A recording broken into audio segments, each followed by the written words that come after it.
Mount Gilead, I just want to say, first of all, thank you. As I sat back and I prepared and I thought about being in this place again, it's been almost a year since I preached my first sermon in this church.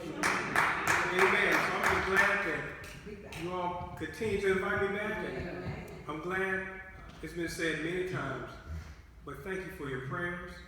Thank you for your thoughts as I have been on this journey and God has moved that I might be here as one of your pastoral candidates. Amen. So God bless you. And God bless you for being obedient to his word as you go through this process. Amen. It is my prayer that God be with you and that God be with me throughout this process. And just know before I jump into this word on today that God is making this decision. And God knows exactly what he's doing. So no matter what happens from this point forward, just know that it has been an extreme pleasure to come and minister to the people.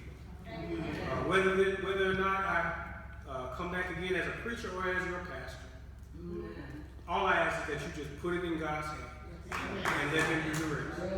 Amen. Amen. Amen. All minds clear on that? Amen. Amen. I want to first of all, again, thank my wife, Kanesha, for always being my support. Carrington, who just gave me the side eye. She's busy down there doing something. And to my mother-in-law, thank you for always supporting me in all my ministry. And then to my mother, thank you for driving all the way from Arkansas yet again to come and give you a baby preach. Amen. Amen. Now, I promise she didn't bring this cold weather with her. I promise. But I am grateful that you were able to make it home today. Amen.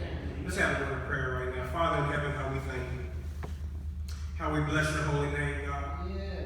How we thank you, God, for your darling son Jesus, who hung, bled, and died on the cross, but was resurrected from the dead that we might have the right to the tree of life, God. God, right now, I just ask that you just bless me indeed right now, God. More of thee and less of me right now, God. Send your Holy Spirit into this place, God. Let it flow throughout this place, God, that some lost soul might come running saying, what must I do to be saved, God? That someone who's in trouble might find peace in your presence, God. That someone who might be going through a storm right now can find refuge in you on today, God. God, move through this place like you never moved before. It's all these things we ask in your darling son Jesus' name we pray. Amen. Amen. Amen. This morning we're going to come from the book of Acts. Let's all stand for the reading of the word. Acts chapter 28, verses 1 through 6. Book of Acts chapter 28, verses 1 through 6. I'll be reading to you from the New King James Version on this morning. And the Bible says that now when they had escaped, they then found out that the island was called Malta. And the natives showed us unusual kindness. For they kindled a fire and made us all welcome. Because of the rain that was falling and because of the cold. But when Paul had gathered a bundle of sticks and laid them on the fire, a viper came out because of the heat and fastened itself to his hand. So when the natives saw the creature hanging from his hand, they said to one another, no doubt this man is a murderer, whom though he has escaped the sea, yet justice does not allow to live. But he shook the creature into the fire and suffered no harm. Yes, ma'am. However, they were expecting that he would swell up or suddenly fall down dead. Yeah. But after they had looked for a long time and saw no harm come to him, they changed their minds and said that he was a god. Come on, preacher. Amen. And by the help of the Holy Spirit this morning, we like to use for our thought victory over vipers.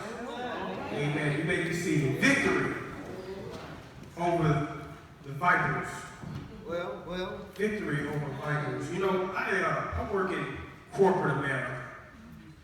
And in corporate America, it's become a common practice for companies to go through a season of hiring a lot of people. But then they go through a cycle where they stop hiring people and go through a hiring freeze. And then they go through a season of layoffs. Does anybody here know what I'm talking about? Have you ever been on a job and had to hear those dreaded words? We're going through layoffs. My company that I work for is no exception to layoffs. It was just a few weeks ago that more than 40% of the division that I was previously a part of for almost 10 years, 40%, almost half, had to say goodbye to their well-established jobs with this company. All of the memories, all of the success, all of the relationships gone in an instant.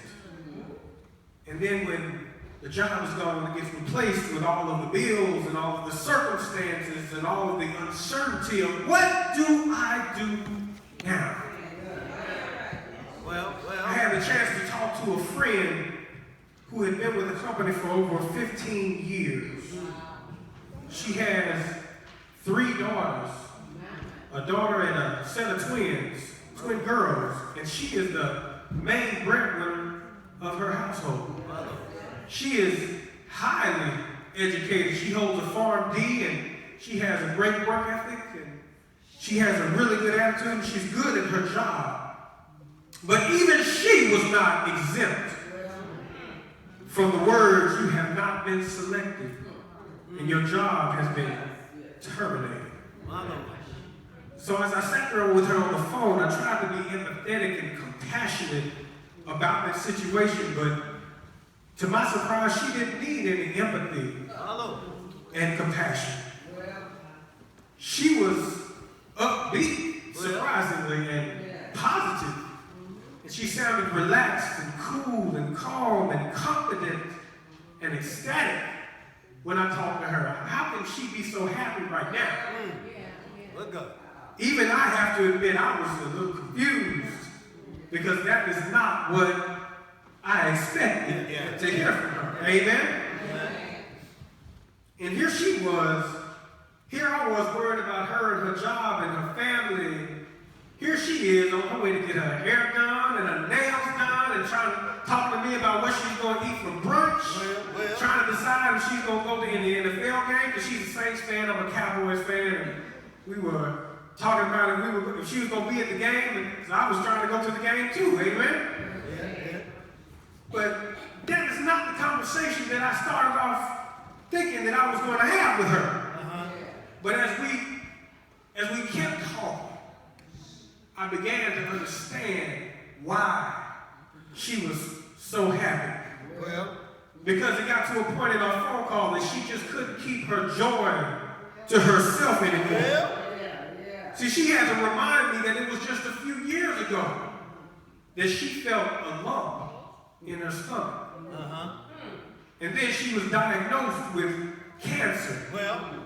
And after months and months of radiation and chemotherapy, she was told she was in remission.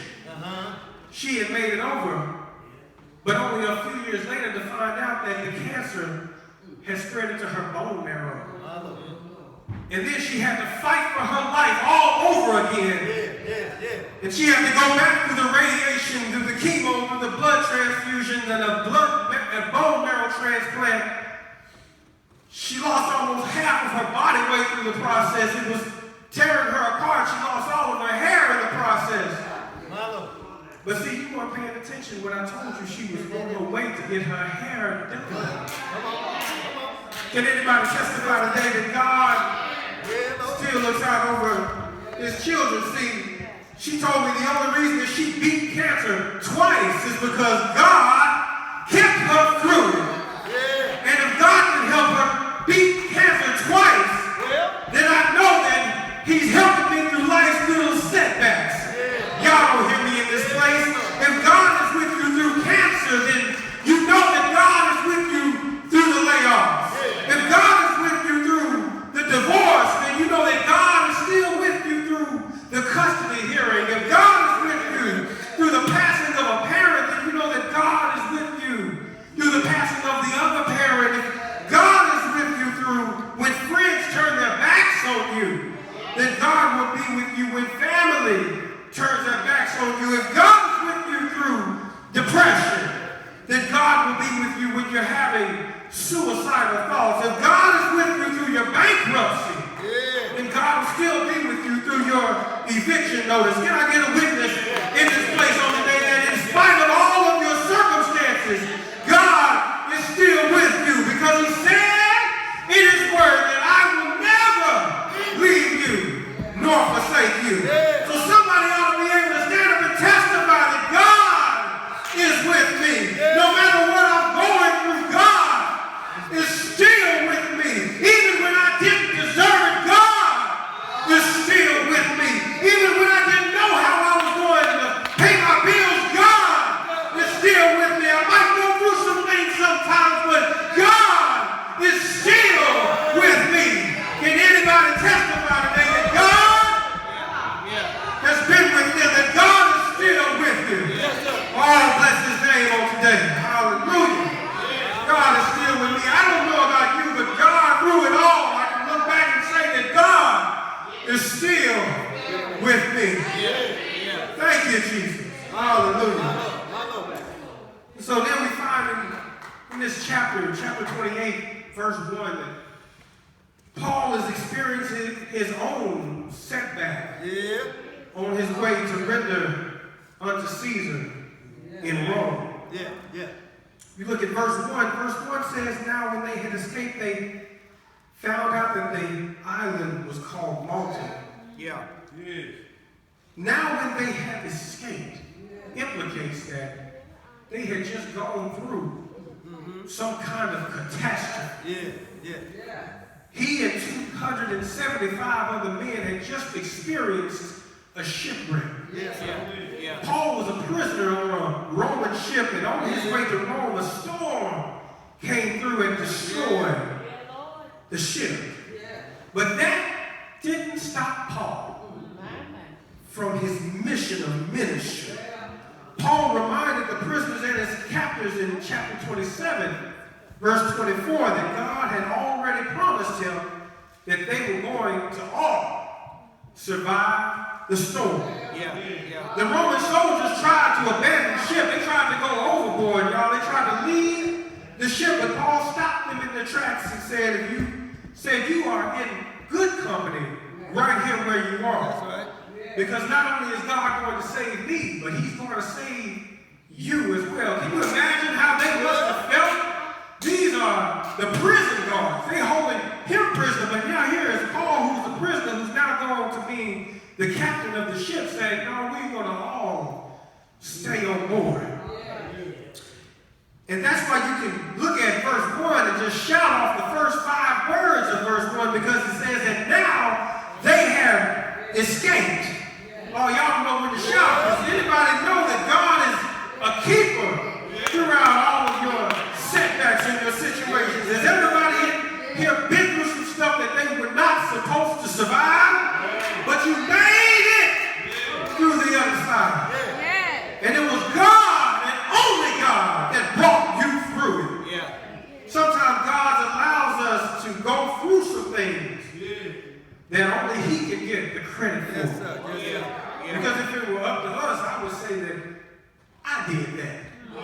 That I was the one that was was so smart and I was the one that was so strong, but sometimes God puts you into some desperate situations that only He can pull you out of. Oh, yeah. You ought to be able to look at every situation and say that it wasn't me, but it was He that is in me that got me through it.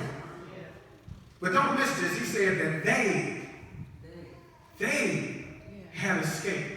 It wasn't just Paul in on this. They had escaped. Everybody survived this shipwreck. They escaped. And all I'm trying to tell you is that some of you survived off of Big Mama's prayer. Some of you survived off of Granddaddy's faith. Some of you survived because your mama never gave up on you. Some of you are surviving because your pastor fell on his knees and called your name out to the Lord. Some of you survived just because God had mercy on you. I can remember a situation where my daughter, Carrington, needed someone to pray for her. Matter of fact, it was the day that she was born. The day that Carrington was born was an amazing day. My mother got here in record time, jumped on a plane, and we told her Carrington's on the way. I think she showed up at my door 2 hours later. All the way from Arkansas. I don't know, she had wings on there and a jetpack. Amen. But everybody was ready for Carrington to be born. We were all gathered, and Carrington came out. But Carrington wasn't breathing properly. We didn't know what was going on with Carrington, but her breath, it's hard for her to catch her breath. She wasn't crying like you would expect a baby to cry. But I did the only thing that I knew how to do, and the other midwives in there said, Lorenzo, you need to pray right now. I didn't know what to say in that moment. I just said, Lord, have mercy. Lord, have mercy. Lord, have mercy right now. And just started to pray over Carrington. And I believe that she's alive today because she was connected to some praying parents. So the question that I have for you today, church, is are you connected to the right people? Do you have some people in your corner that you know that God is in their corner? Amen? But that's a whole other sermon. I'll preach that later on when y'all invite me back. Amen. Amen. Amen. They didn't just survive the shipwreck. They didn't just survive. They made it to dry land. God had prepared a place for them to go. They didn't just have to float around all day. They found their way to an island called Malta. But they didn't know this island, Malta. This island was unfamiliar territory. And it says in verse 2 that the natives showed them unusual kindness. Unusual kindness. What is unusual kindness? Have you ever been to a strange place and strangers just start to show you unusual kindness? They may not know you from Adam, but they show you unusual kindness. You know, it's the kind of kindness that makes you a little skeptical. You're like, what's the catch? What did I do to deserve all this kindness? What did I do that you are having this kind heart towards me, a complete stranger? But it says that the natives showed them an unusual kindness. I remember when I moved to El Paso, Texas. Has anybody been to El Paso? El Paso was the place I had never, ever thought that I would land or live in life. That was my desert experience, y'all. I was doing my desert duty in El Paso. And I didn't know anybody. I got a promotion to move there. I was unfamiliar with the city. And truth be told, I could barely speak the language. Because they didn't all speak English in El Paso. So here I am by myself in a strange place with people speaking that I don't always understand everything that they say. But whether I could speak the language or not, the people embraced me there like I had never seen. The people didn't know me, but they would invite me over their house for dinner. That's kindness, an unusual kindness. The people didn't know me, but they would show me around the city and tell me where I needed to go. That's an unusual kindness. They rolled out the red carpet everywhere that I went. Well, it wasn't just one place. It wasn't just a church. Everyone showed me so much unusual kindness. And that's how the natives treated Paul, the prisoners, and the Roman soldiers.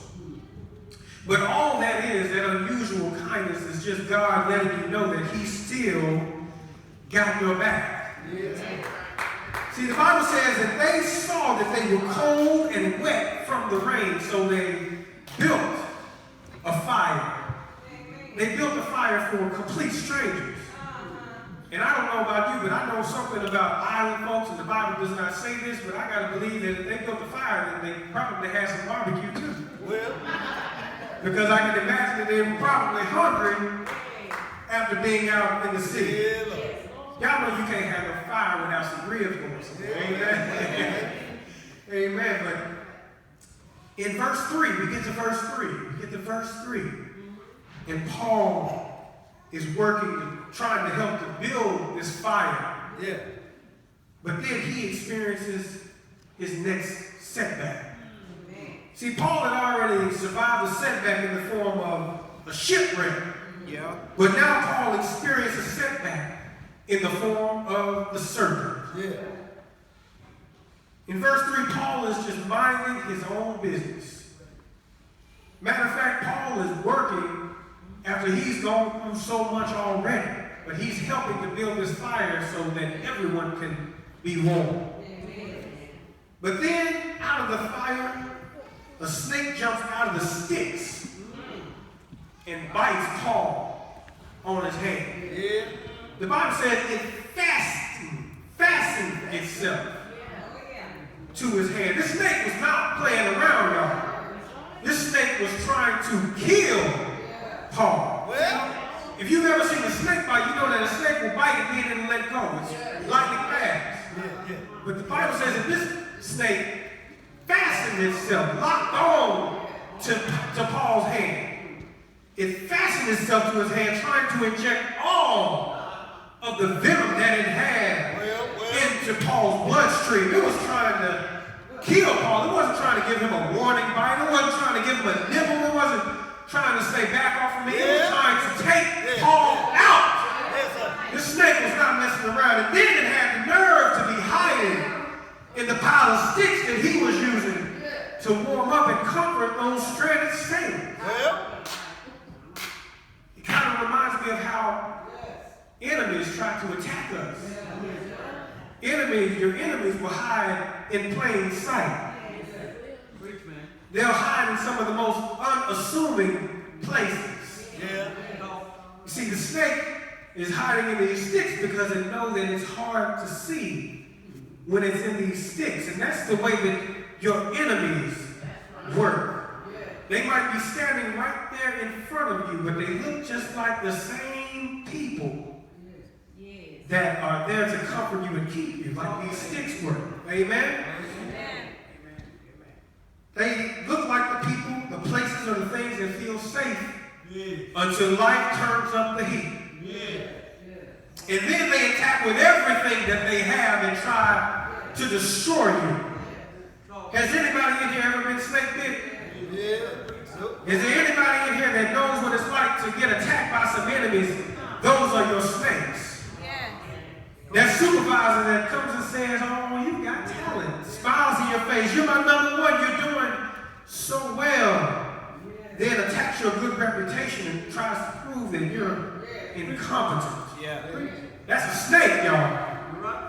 That friend that admires you and wants to be like you and wants to spend all their time with you, and you only come to find out that she only wants your husband.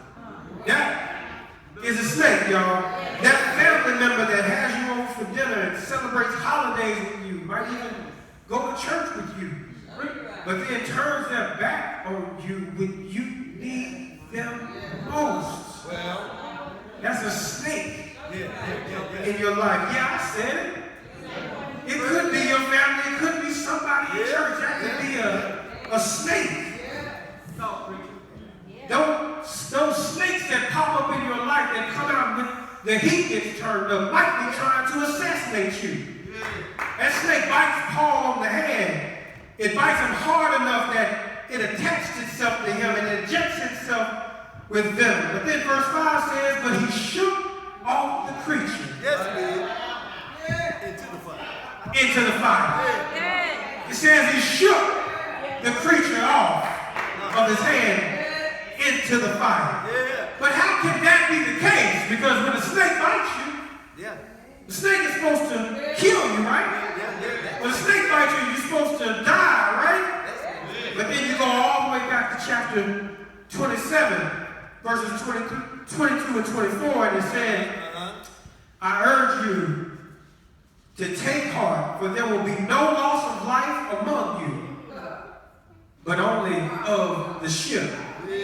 See, God had already told Paul that you're going to make it to Rome, and there will be no loss of life on your journey. So the shipwreck that he experienced, he had already survived that. And if God can rescue you from a storm, if God can pull you out of a shipwreck situation, then don't you know that God will save you from some snakes in your life? And God will put them right back in the fire that they came from. The devil thought he had you the first time, but then he tried to attack you again. But Satan tries to take you out over and over and over again. He even tries it in some different ways, but when God has your back, no weapon formed against you shall prosper. When God has your back, you can do all things through Christ who strengthens you. When God has your back, all things are working together for your good. When God has your back, yea, though I walk through the valley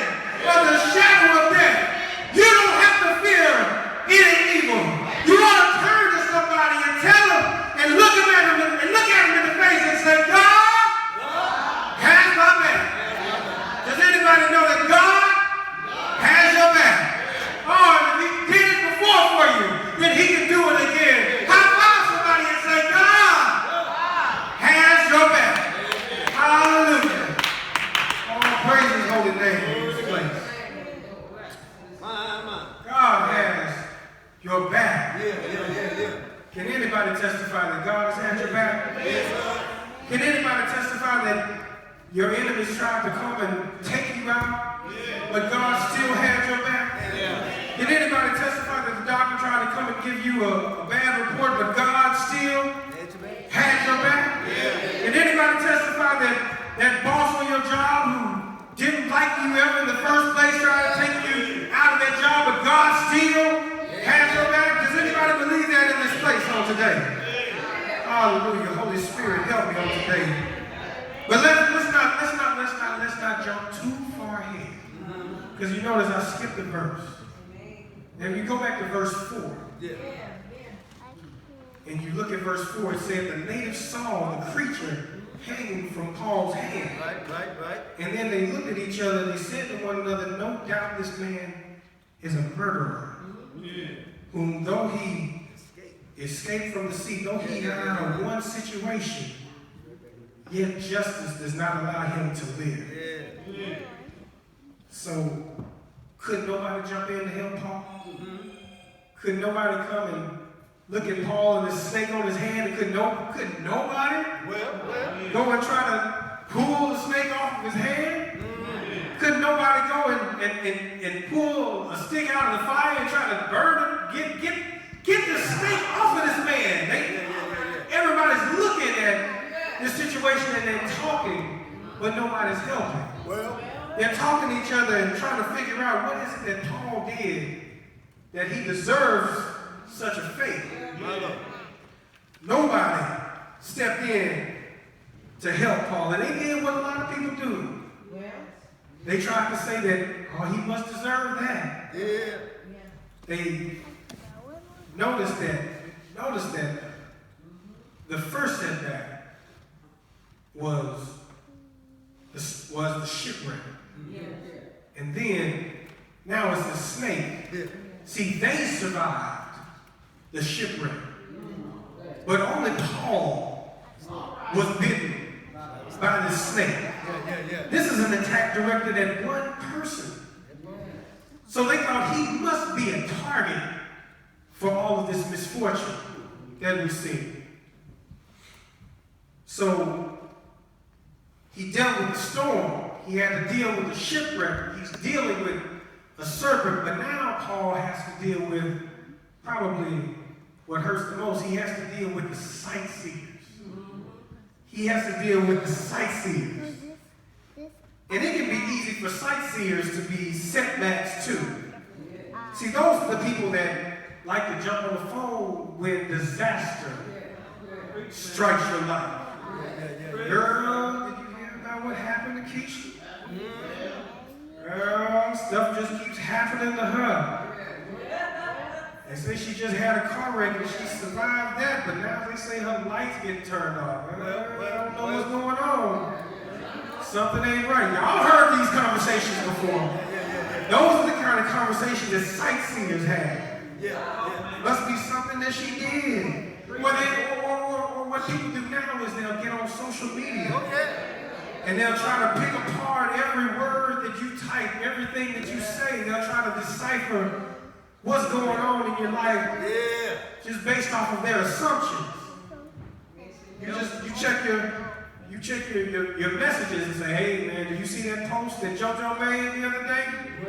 I don't know what's going on. Let me screenshot it for you. Let me screenshot it. Let me send it to you so you can see exactly what he's saying. He say God is not through with him yet on this page. He say God's not through with him. He must be going through some stuff. That's the stuff that only people say that's going through some storms, man. Y'all heard this before, right? Right? Can I Well, can I say it? say it. There's people on the outside that might be looking at this church. That are looking at you and saying, it's not looking good for this church. We don't know if Gilead is, if they're going to even make it. Well, They say it's not as many people as there used to be over at the church anymore. They say that half the membership is gone and they haven't had a pastor in a long time. It's not looking good for them. But all those are just sightseers. They're just people on the outside trying to figure out what's going on the inside. And if they were to come on the inside, they'll know that the Holy Spirit is still in this place. They'll know that God is still abiding in his holy temple. They'll know that Jesus, the name of Jesus, is still being proclaimed in this place. So don't let the sightseers discourage you. Don't let the sightseers try to tell you that anything is wrong on the inside, because all they know is what they see on the outside. Hallelujah. Sightseers. They try to figure out what's going on and try to figure out your problems, but they don't even know the flavor of the Kool-Aid. Hallelujah. But let me encourage you. Let me encourage you on this place on the day, because all they know and all these natives did was they saw what was going on the outside. But they had no idea what was going on the inside. See, these natives had probably already seen the same kind of snake. Think about it. They saw the same kind of snake bite someone before, because the Bible says that they expected for him to swell up or to fall down dead. That's what they thought was going to happen. But then watch this. Verse 6 says that they looked at him for a long time. It says they looked at him for a great while. And that's a word for somebody in here on today, because sightseers are looking at your setbacks, trying to figure out your circumstances. But what they don't know is that your success has already been set by the Savior. If he brought you through some storms, don't worry about what the world has to say, because God is still a keeper. You survived the shipwrecks of life, but don't worry about what the world says, because God is still a keeper. You might get attacked by the snakes of life, but God is still a keeper. Your friends might count you out, but God is still a keeper. You ought to be able to stand on your feet and give him glory if God has been a keeper. Trials and tribulations may come your way, but God is still a keeper. In spite of it all, God is still a keeper. You couldn't do it all by yourself, but God, he's still a keeper. Now encourage yourself right where you are. And tell everybody who's talking about Mount Gilead that God is still a keeper. Tell them, thank you, Lord, for being a keeper. Hallelujah. We give you the highest praise for just being a keeper. Hallelujah. Hallelujah. And as I come to a close, Yes, sir. the old preachers like to say that it ain't a sermon unless you put some blood on it. Well, And if you look closely at this text, then you can see the fingerprints of our Lord and Savior yes, sir. all over this text. Yeah. Look at it. Paul finds himself on an island Well, with people that show themselves friendly, only to have his hand pierced by the fangs of a viper. well. That same crowd that showed themselves friendly turned around Jesus. and thought that that was the end of Paul's story. Yeah. But after a while, they looked at Paul, and Paul was still alive. Yeah. The Bible says that they thought that Paul Yeah. was a little g God. Yeah. You look at the very end of verse 6, and it says they thought that he was There you go. a God. Yes, sir. But it was a little g Yeah. God.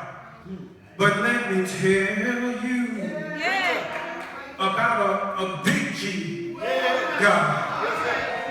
A big G God who came in the form of a man named Jesus. He rode into town on one Sunday, and the people of Jerusalem said, all hail King Jesus. But later on that Friday, that same crowd said, crucify him. And he was pierced in his hand. He was pierced